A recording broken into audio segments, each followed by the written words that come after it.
helping others who struggle with drug and alcohol addiction. Through his work with The Who and his Double O charity, Pete's got a long history of working hard and raising spirits and money for worthy causes. Here's just a few. In 1986, Double O Promotions put on the Colombian Volcano Relief Concert. 1989, The Who reconvened for an anniversary tour, generated over $8 million for children's charities throughout the UK and the USA. In the past years, The Who have helped the Teenage Cancer Trust raise close to £3 million to provide cancer wards and screening units. There are plans on this tour to raise funds for charities as various as the Teenage Cancer Trust, Michael J. Fox Foundation, the Andre Agassi Charitable Foundation for Underprivileged Children, the Robin Hood Foundation, which funds and supports innovative poverty-fighting organizations in New York City. I could go on and tell you much more about how Pete and the Who, what Pete and the Who have done for others, but I think I'll tell you a little bit about what Pete's done for me. I wouldn't be windmilling a Fender Telecaster if it weren't for Pete Townshend. It's the summer of 66 or 67. I'm not sure which one, but it was the first American tour that the Who were on, and I'm in a long line snaking out of Convention Hall down the boardwalk, and the billboard read in big type, "Herman's Hermits," then The Who. I was a young, pimply-faced teenager who managed to scrabble enough together to go see my first rock concert ever. Pete and the Who were young, pimply-faced teenagers with a record contract, a tour, and a rude, aggressive magic. They were on this tour, of all things, opening for Herman's Hermits. There was no justice. So I scrambled to my seat, what seemed like the cavernous convention hall, and I waited for the rumble to start. First band out, I think, was a band called the Blues Magoos. They were in New York City. There's a few folks remember the Blues Magoos out there. I don't believe it. But they had a great song called "We Ain't Got Nothing Yet," and they came out and they had these electric suits, and when all the lights went out in the hall, the electric suits lit up, and it was high level special effects for the time. But then the Who came out. I think they played for probably no more than 30 minutes, and before Pete, in a cloud of smoke, demolished his guitar, bashing it over and over into the floor, and his amplifier. Now the audience was filled with a significant number of teeny boppers who were waiting for Mrs. Brown, You've Got a Lovely Daughter. So they sat there with their mouths agape, wondering, like, of course, who are you? Who are these guys? What are they doing? Why are they doing it? And all I knew was, for some reason, this music and the demolishing of these perfectly fine instruments filled me with incredible joy. And there was something wonderful about the wanton destruction of good commercial property. It was the joy and giddiness of the riot that the Who managed somehow to semi-safely attain. But all I knew is that it made me happy, and it thrilled and inspired me. It inspired me to the degree where I was in a young band called the Castiles. I was about 16 years old. And we had a gig the next weekend at St. Rosalima Catholic School in the basement for the CYO dance. So I went out and I bought a smoke bomb and I bought a strobe light and I brought them over to the gig. And as the night neared its end, not being able to smash my guitar, it was the only one I had, So at the end of the night, I lit the smoke bomb in the Catholic school basement. I turned on the strobe light, and I climbed on top of my Dan Electro amplifier, holding a vase of flowers that I'd stolen from one of the upstairs classrooms. And with this huge flourish, and melodramatically, I raised the vase of flowers as the flickering, blinding strobe, lit me with smoke all around me. And as the nuns looked on in horror, I reached up and smashed them onto the dance floor. And then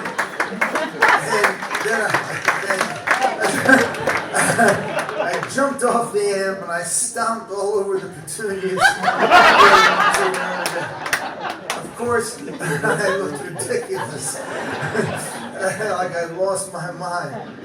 The vase of flowers simply failed to have the grandeur of the newly minted Telecaster being smashed to splinters.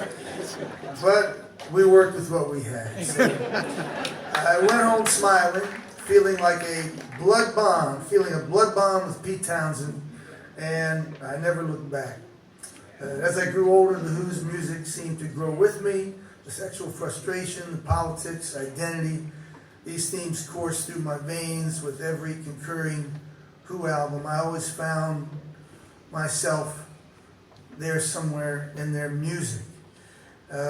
Seeker is the guy I'm born to run. There would be no down in jungle land without Pete slashing bloody attack on his instrument. Pete is the greatest rhythm guitarist of all time. He plays such incredible rhythm.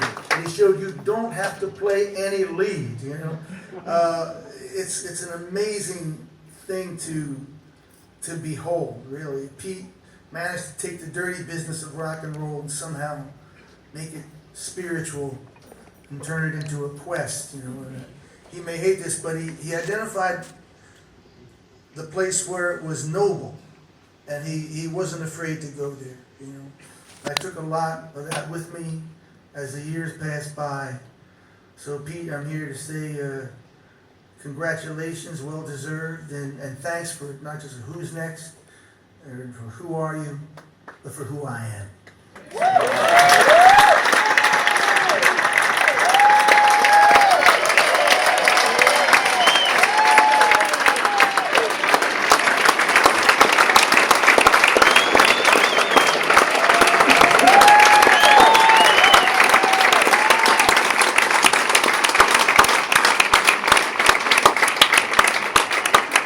It says here that this is the Stevie Ray Vaughan Award. Thank you so much, Bruce, for that history lesson.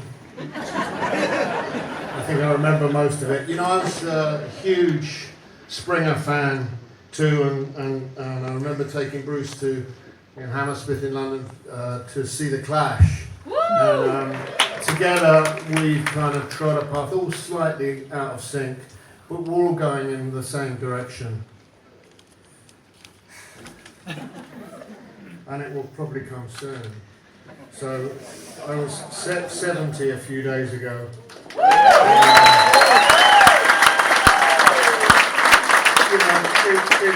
It's kind of strange to be getting an award like this because 20 years ago I can remember sitting with Doug Morris, who's a big wheel in music cares, and who signed me to ATCO as a solo artist. At a time when the Who were fairly dormant, and I remember saying to him, why is it that the record business doesn't do something for its people when they're in trouble? And I think that what Music Cares is doing is exactly that. It's doing something for its people, and I've always tried to do it in my own way, as Bruce said. But that's because almost as soon as our career kicked off, we seemed to be surrounded by dead people. I didn't do drugs for a long time. When I was at art school as a kid, I smoked a bit of grass and listened to Jimmy Smith and Jimmy Reed. And I realised actually, and I don't want to offend any pot smokers in the audience because I know it's the great new thing. But it felt to me like every time I listened to a record, I went back to the same place. And so I stopped using it, and And then LSD came along, and I had 2 or 3 trips, and they weren't particularly good. I saw lots of funny colours, and so for the next 15 years, I just drank a lot. And anybody that did a lot of drugs, you know, I used to kind of feel a bit superior to them, you know, filthy drug addicts. At one time, I was doing like 3 bottles of brandy a day, and quite seriously. And I didn't drink any water, I didn't drink any tea, I didn't drink Coca-Cola, I don't think I ate. I just lived on cognac. And this is an interesting thing, you can do that. And then, you know, and I think I don't look too bad for somebody that drank 3 bottles of cognac for 15 years. But the secret for me to be able to do this tour with The Who, this 50th anniversary of the tour, and still kind of put on a reasonable show, and to be up there and move around and enjoy the music and be able to put my energy into it, has been the 30 years that I've been clean.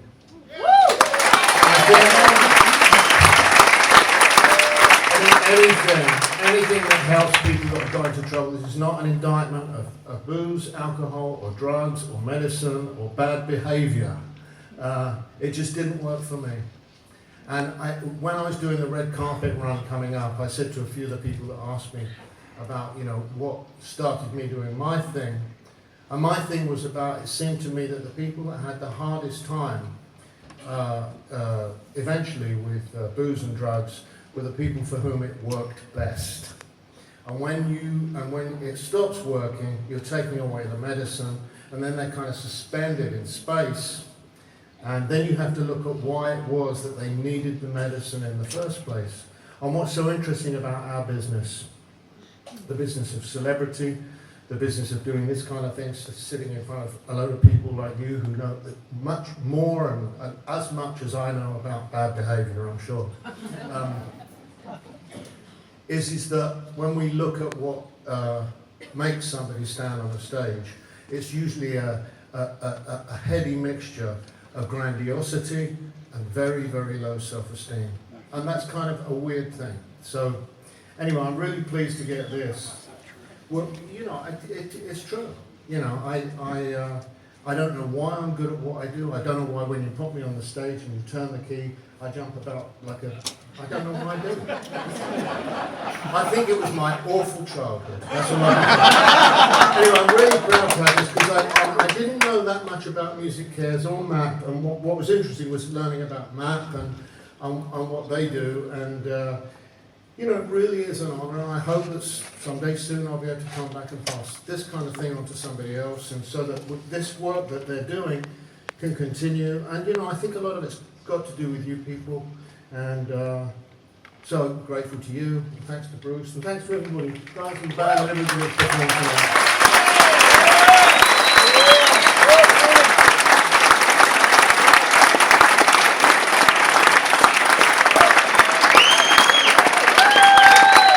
And I think I'm going to bring Bruce back on.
Every year it's the same.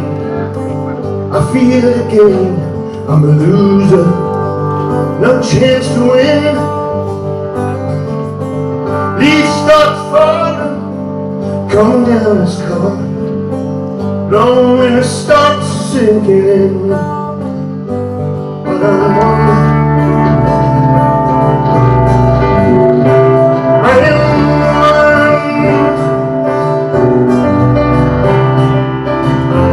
can see this is me.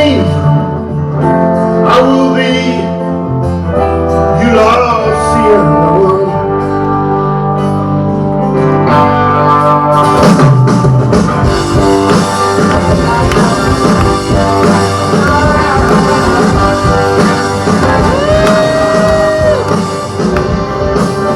There you go, those blue jeans. That secret's so tight. Where you get that walk on slowly, shoes and shirts on just right.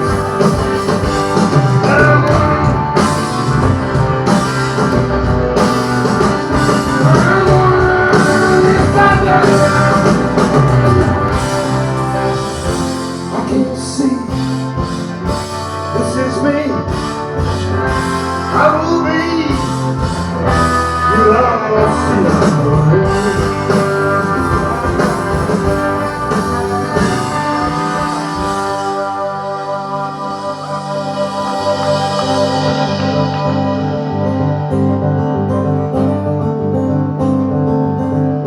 I'm tempted to sing this in an English accent. It's about a West London boy. I've got a Gibson, I ain't got a case, and I can't get that evil tan look on my face. Ill-fitting clothes, I just blend in the crowd. Fingers so clumsy, voice too loud, but I'm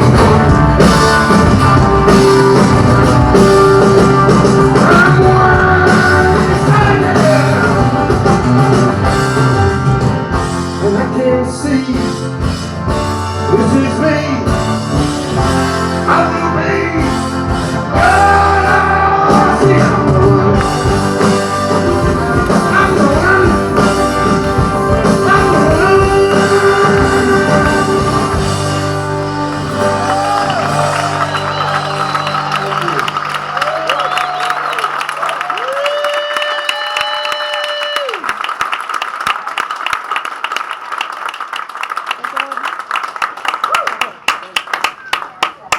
Yeah, this next one is, I'm not taking many chances tonight. I'm doing songs that I'm familiar with from the tour. This is one I do on the tour called Eminence Front. Yes. Yes.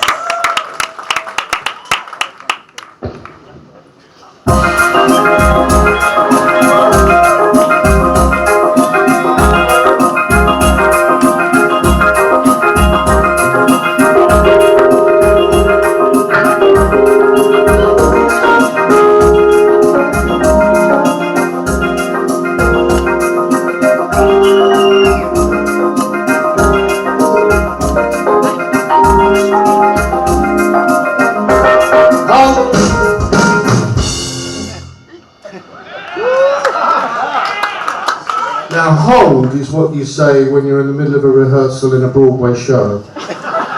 And they're all dancing around going, hold! We're waiting. You're on Broadway. Oh, you're waiting, are you? You think I really give a fuck?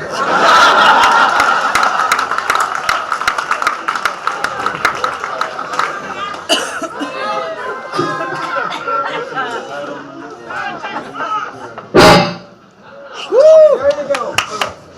I do give a fuck, really. I'm sorry about the word.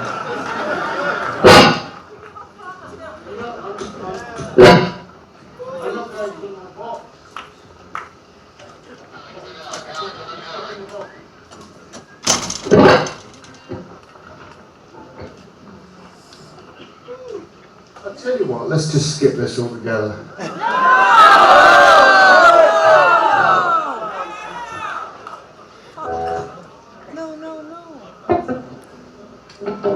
So we're going to do what would have been the finale, but we're doing the finale. Fix the out! Fix the damn it. Aw. Yeah, we want everybody that's supposed to be here. Don't give us up a song. Oh my God.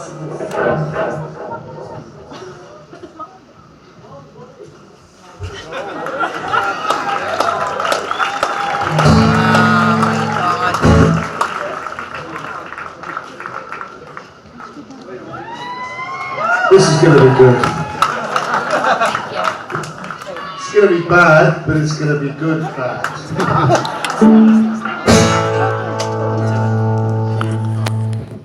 Thank you, Willie. Thank you, Bruce, for playing. Thank you, Billy Idol. Thank you, Joan Jett. Thank you, everybody that's played tonight. Thank you, for Thank you, Pete.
get fooled again.